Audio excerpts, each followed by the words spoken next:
అందరికీ వందనములు. ప్రేమైన దేవుని బిడ్డలారా, ఈ ఉదయ కాల సమయంలో పడకల మించి లేసినట్లయితే ప్రభు యొక్క కృపావర్తన విన్నారండి.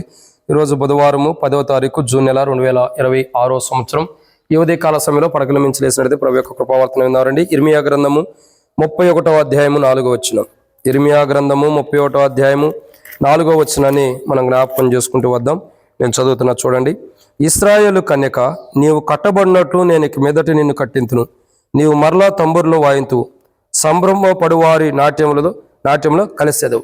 అక్కడ ఉదయకాల సమయంలో పడకల మించి లేసినట్టే ప్రభు యొక్క కృపావార్తను మనం జాగ్రత్త చూసినట్టు ప్రియులారా, ఈ ఉదయకాల సమయంలో మనతో మాట్లాడుతున్న కృపావార్త దేవుడు మనతో మాట్లాడుతున్నాడు.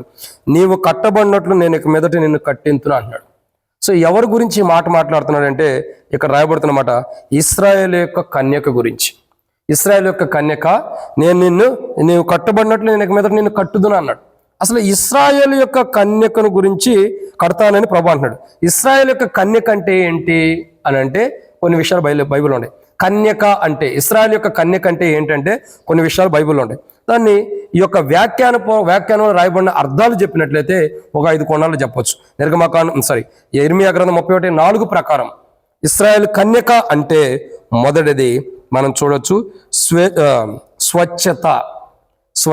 అంటే స్వచ్ఛత అనగా అర్థం ఏంటి? ఇశ్రాయేల్ కనుక అంటే స్వచ్ఛత అని అర్థం. స్వచ్ఛత అంటే మలినాలు, కల్ముషము, మచ్చ లేని స్థితి. మలినాలు, కల్ముషము, మచ్చ లేనటువంటి స్థితి. సో ఇక్కడ మనం గమనించాల్సిన కోణం ఏంటంటే ఇశ్రాయేల్ యొక్క కన్యకనే నేను కడతానన్నాడు. అంటే దేవుడు ఎలా కట్టాలనుకుంటున్నాడంటే మనం మలినం అయిపోయినా, కల్ముషం అయిపోయినా, మచ్చలుండా మన జీవితాన్ని కల్ముషం లేకుండా, మచ్చ లేకుండా మలినాన్ని ప్రభు ఆయన కుమారుని రక్తం ద్వారా తీసివేసి ఇశ్రాయేల్ యొక్క కన్యకగా మనల్ని కట్టడానికి దేవుడు ఇష్టపడుతున్నాడు. అంటే మనలో మలినముండా, మనలో మచ్చలుండా, మనలో ఏదన్నా కల్ముషం ఉండా, ఆ ఉండ అంతటిని కూడా ప్రభు తీసివేసి, ఒకప్పుడు ఉండొచ్చు మన పాపాలను బట్టి అది మరలా ప్రభు రక్తం ద్వారా కడిగిన తర్వాత మరలా మన పాపాలను బట్టి మనలో ఉండొచ్చు. అంటే ఉండదాన్ని యేసు ప్రభు రక్తం ద్వారా కడిగాడు, మరలా మన జీవితంలోకి వచ్చినా ఆయన మరలా కట్టడానికి ఇష్టపడుతున్నాడు.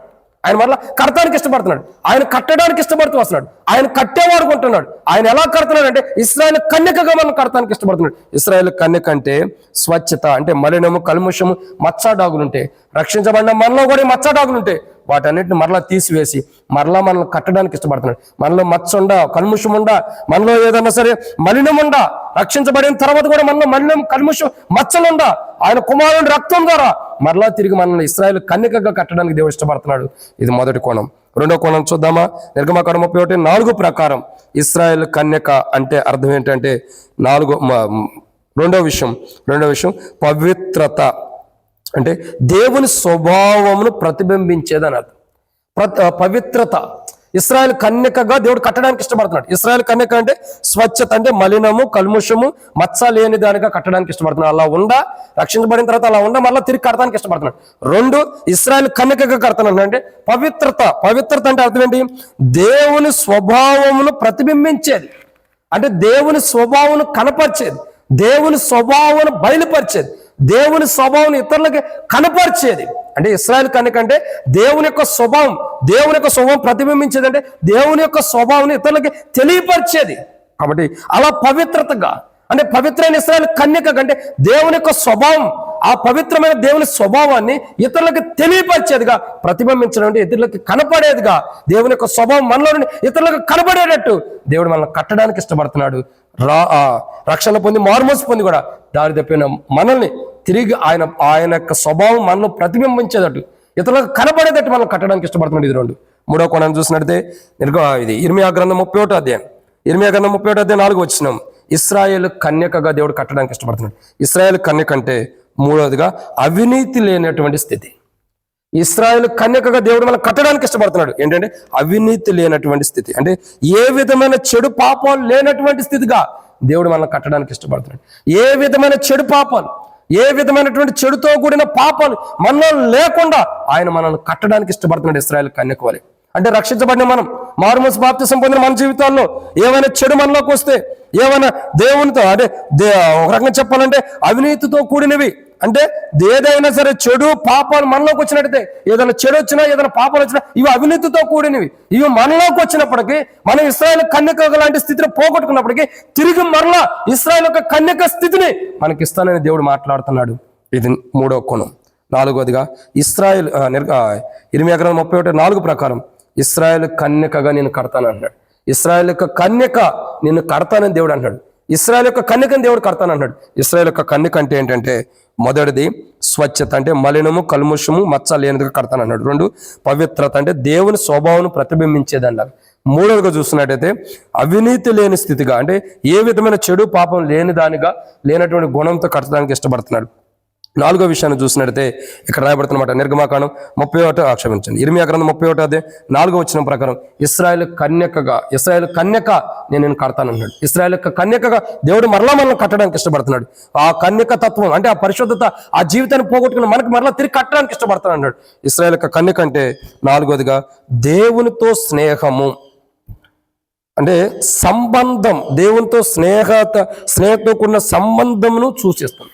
ఇశ్రాయేల్ కనుక అంటే దేవునితో కూడిన సంబంధం, అంటే దేవునితో ఉండే సంబంధం అన్నది బయలుపరచబడుతుంది. అంటే మనల్ని ఎలా కట్టడానికి ఇష్టపడుతుంది అంటే ఇశ్రాయేల్ కన్యక అంటే దేవునితో సంబంధం ఏదైతే మనం పోగొట్టుకున్నామో, దేవునితో మనకు ఉండాల్సిన సంబంధం, దేవునితో మనకు ఉండే సంబంధం, దేవునితో మనకు ఉన్నటువంటి తండ్రి ఆయన, మనం దేవుని కుమారులమి, ఆయన మనకు తండ్రి, మనం కుమారులు. ఆ సంబంధం ఏదైతే మనకు తెగిపోయిందో ఆ దేవునితో ఉన్న సంబంధం మనం తెంచుకున్నాం కాబట్టి మరలా తిరిగి కట్టి దేవుడు ఆయన మనకు తండ్రిగా ఉండడానికి ఇష్టపడుతున్నాడు. మనల్ని కుమారులుగా చేసుకోవడం కొరకై మరలా ఆయన కుమారుడు కలువరిశిలో కలిసిన రక్తం ద్వారా కడగడానికి ఇష్టపడుతున్నాడు.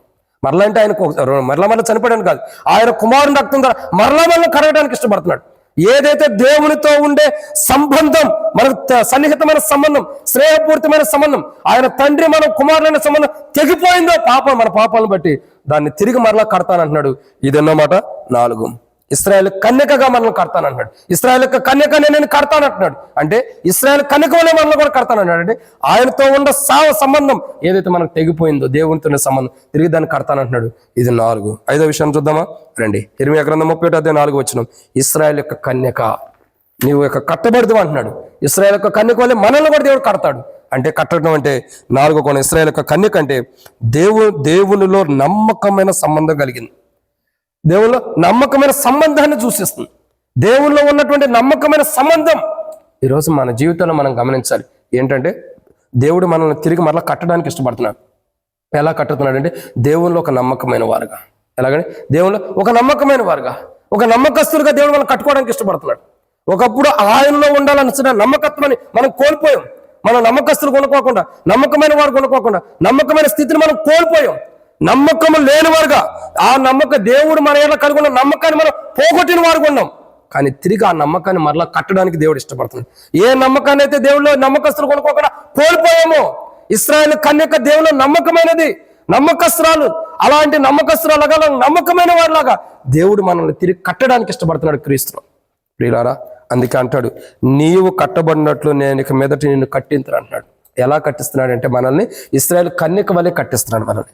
ఇశ్రాయేల్ కన్యక అంటే స్వచ్ఛత, అంటే మలినము కల్ముషము మచ్చ లేనిది. అలాగ మనల్ని కట్టాలనుకుంటున్నాడు స్వచ్ఛమైనదిగా. 3వ చూసినట్టు పవిత్రత, అంటే దేవుని స్వభావం ప్రతిబింబించే గుణం. ఆ స్వభావాన్ని కలిగి ఉండే గుణంతో మనం కట్టాలనుకుంటున్నాడు, దేవుని స్వభావంతో కలిగింది. 3 అవినీతి లేని స్థితి, ఏదైనా చెడు పాపం లేని వారు కట్టాలనుకుంటున్నాడు.